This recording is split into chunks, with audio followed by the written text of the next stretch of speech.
Operator precedence parsing.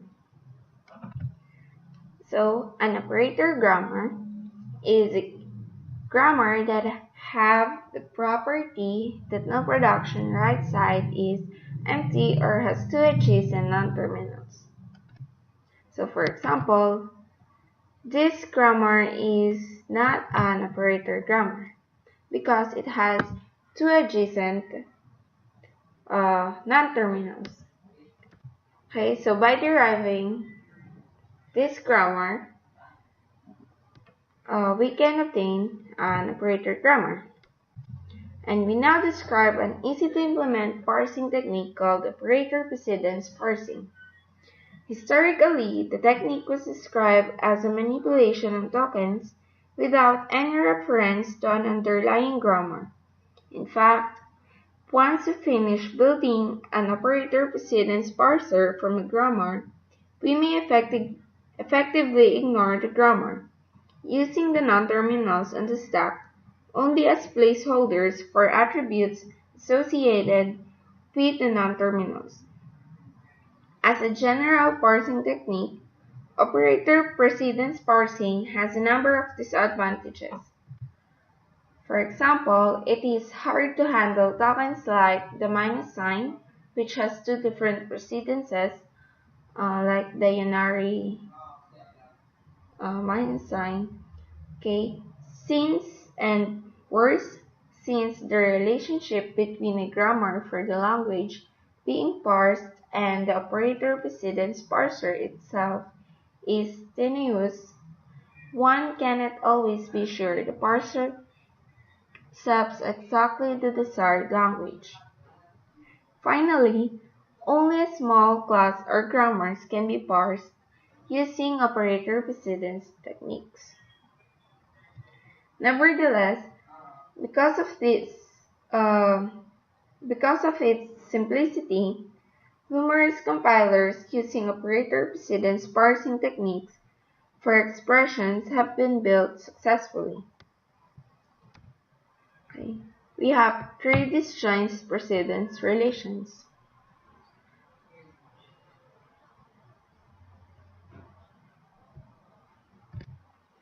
Using operator precedence relations.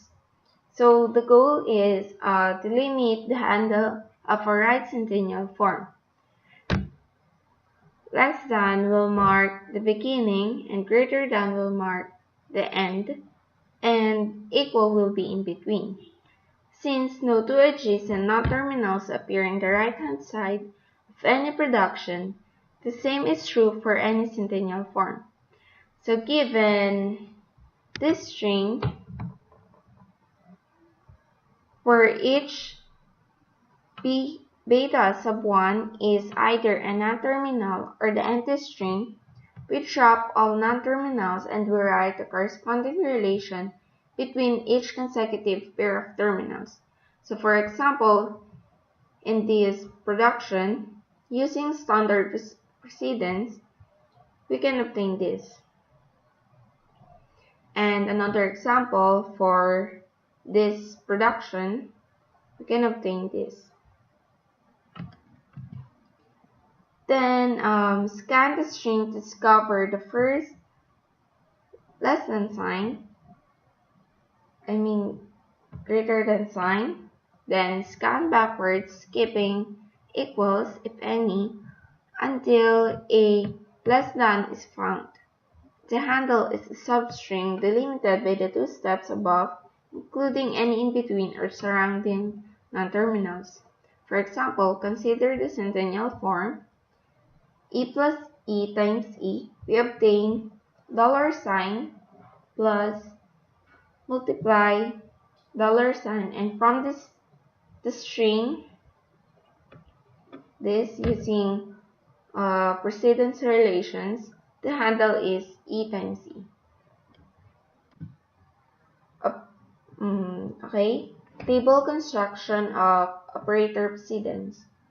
Basic techniques for operators. If operator theta 1 has higher precedence than theta 2, then set theta 1 takes precedence over theta 2. If the operators are of equal precedence or the same operator, set theta 1 takes precedence over theta 2 and theta 2 takes precedence over theta 1 if the operators associate to the left. Set theta 1 yields precedence to theta 2 and theta 2 yields precedence yields precedence to theta 1 if the operators associate to the right. Make theta yields precedence to left parenthesis and left parenthesis yields precedence to theta and right parenthesis takes precedence over theta and theta takes precedence over right parenthesis. ID has higher precedence than any other symbol, and the dollar sign has lowest precedence because it marks the end of the input string. So this is an example of the operator precedence table. Parsing algorithm. So first, input on input string W and the table of precedence relations. Output, if W is well formed, a skeletal parse tree with a placeholder non-terminal E labeling all interior nodes, otherwise error indication. Method, initially the stack contains the dollar sign and the input buffer the string W dollar sign, and to parse we execute this program.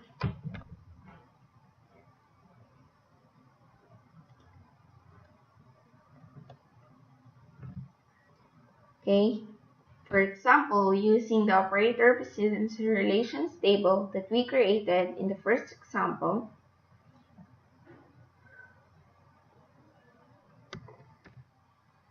so the input string is $ID plus ID multiplied by ID and dollar sign.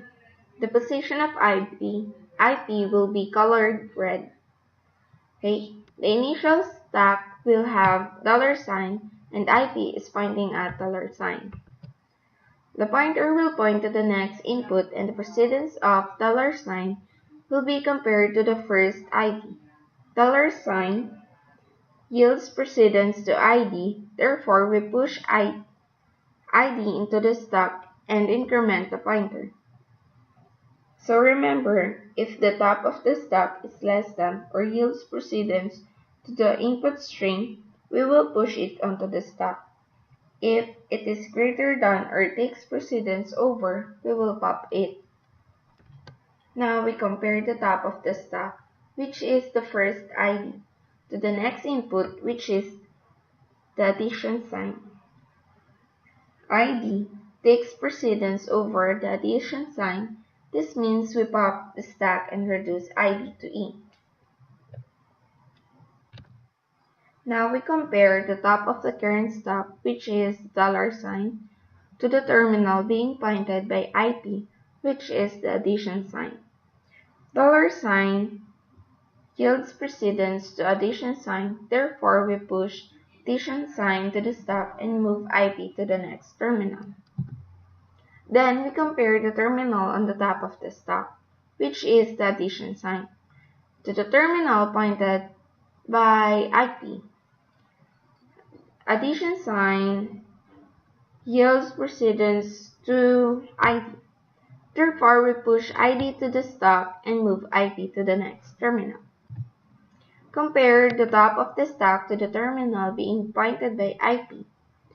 ID takes precedence over the multiplication sign. Therefore, we pop the stack, then reduce ID to E. Compare the top of the stack, which is the addition sign, to the terminal being pointed by IP. Addition sign yields precedence to multiplication sign. Therefore, we push multiplication sign into the stack and move IP to the next terminal. Compare the top of the stack to the terminal pointed by IP.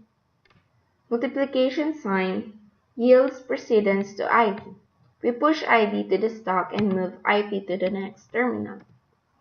Compare the top of the stack to the terminal pointed by IP. ID takes precedence over the multiplication sign. We pop the stack and reduce the third ID to E. Compare the top of the stack to the terminal pointed by IP. Multiplication sign takes precedence over multiplication sign. We pop the stack and reduce the first multiplication sign to E. Multiplication sign is left associative, so yeah. Compare the top of the stack to the terminal pointed by IP. Addition sign yields precedence to multiplication sign. We push multiplication sign and move IP to the next terminal. Compare the top of the stack to the terminal pointed by IP, and multiplication sign yields precedence to ID. We push the fourth ID to the stack and move IP to the next terminal. Then compare the top of the stack to the terminal pointed by IP. ID takes precedence over $sign. We pop the top of the stack and reduce the fourth ID to E. Compare the top of the stack to the terminal pointed by IP. Multiplication sign takes precedence over the $sign. We pop the top of the stack and reduce the second multiplication sign to E. Notice that when we reduce the terminals to E, we are creating the parse tree for a given input string. Compare the top of the stack to the terminal pointed by IP. Addition sign takes precedence over the $sign. We pop the top of the stack and reduce the addition sign to E. Lastly, when we made it to comparing the two $signs, we accept the string. If not, we have an error. So for unary operators that are not also used as binary operators are treated as before. Okay, the problem is the minus sign. The typical solution for this is have the lexical analyzer return a different token when it sees a unary minus. Constructing a precedence function. Compilers using operator precedence parser need not store the table of precedence relations. In most cases, the table can be encoded by two precedence functions, f and g, that map terminal symbols to integers. So first, create symbols fa and ga for each a that is a terminal or a $sign.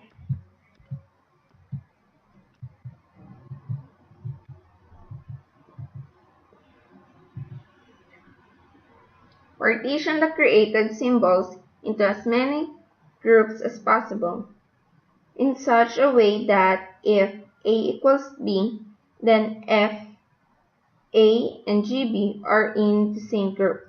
Note that we may have to put symbols in the same group even if they are not related by equal sign.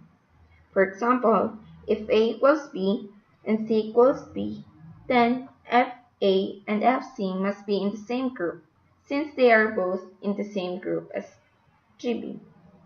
For this example, there are no equal relationships, so each symbol is in a group by itself. Okay, then create a directed graph whose nodes are the groups found in step 2.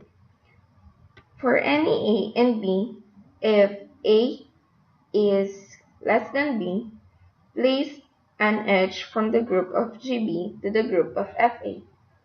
If A is greater than B, place an edge from the group of FA to that GB. Note that an edge or path from FA to GB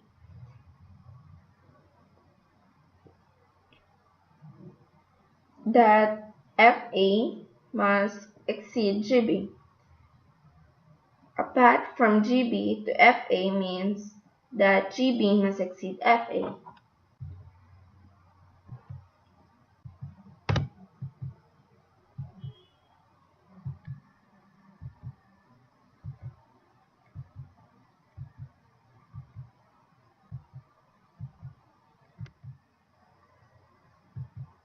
If there are no cycles, let f of A be the length of the longest path beginning at the group of FA, and let G of A be the length of the longest path from the group of G of A. So there are no cycles, so precedence functions exist. As F $sign and G $sign have no out edges.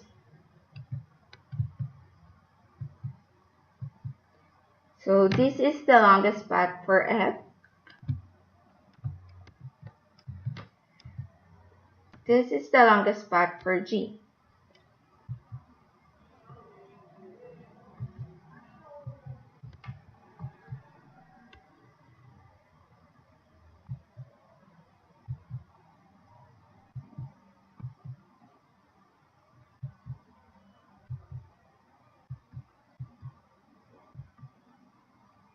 And these are now the resulting precedence functions. Error recovery in operator precedence parsing. There are 2 points in the parsing process at which an operator precedence parser can discover syntactic errors. Number 1, if no precedence relation holds between the terminal on top of the stack and the current input. Number 2, if a handle has been found but there is no production with this handle as a right side.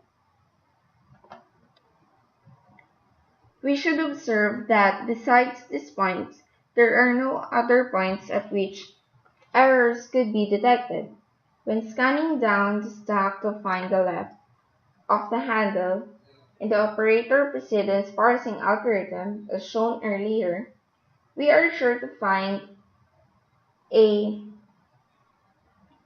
less than relation since $sign marks the bottom of stack and is related by less than relation to any symbol that could appear immediately above it on the stack. Note also that we never allow adjacent symbols on the stack unless they are related by less than symbol or equal symbol.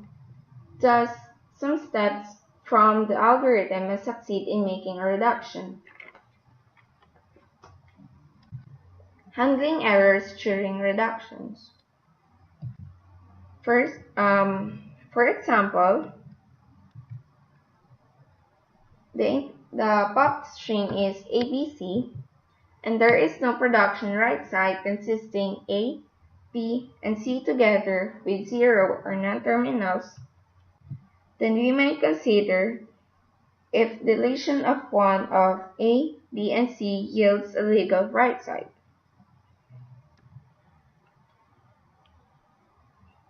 We might also consider changing or inserting a terminal. Thus, if A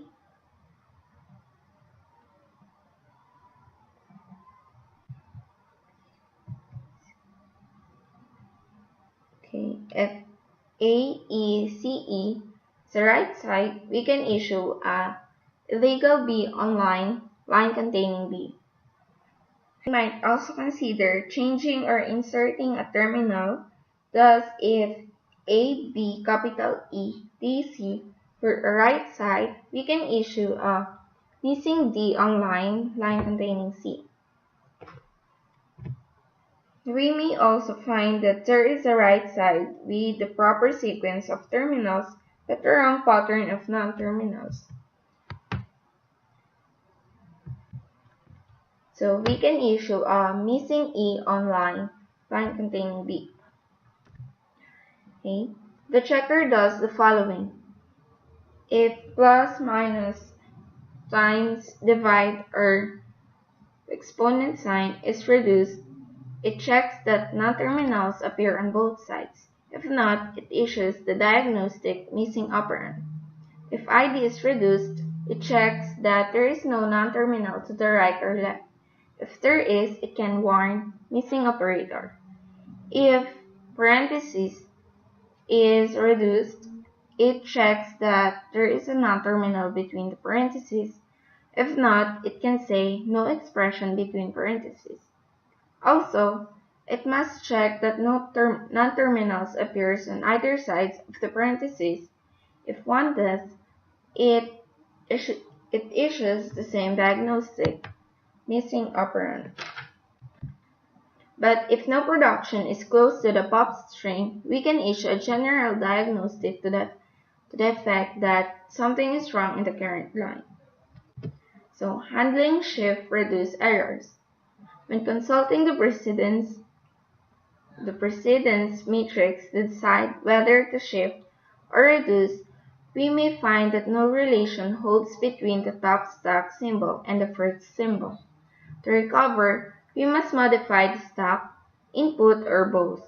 We may change symbols, insert symbols onto the input or stack, or delete symbols from the input or stack.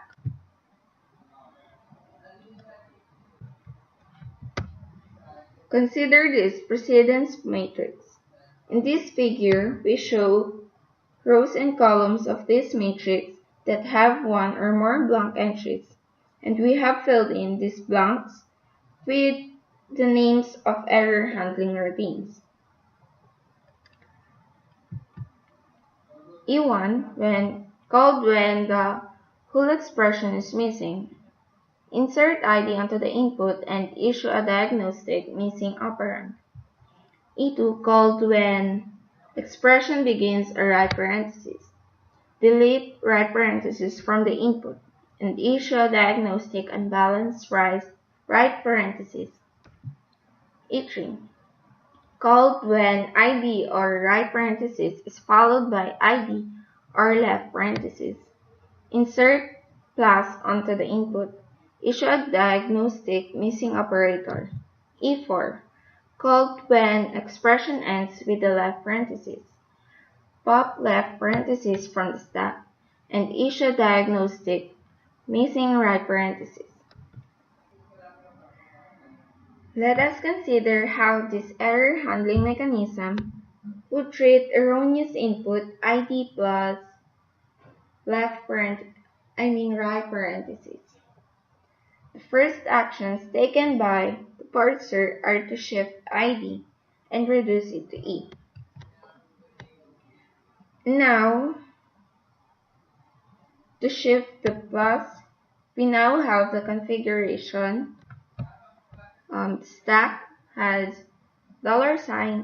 $E plus and input, the right parenthesis and $sign. Since addition sign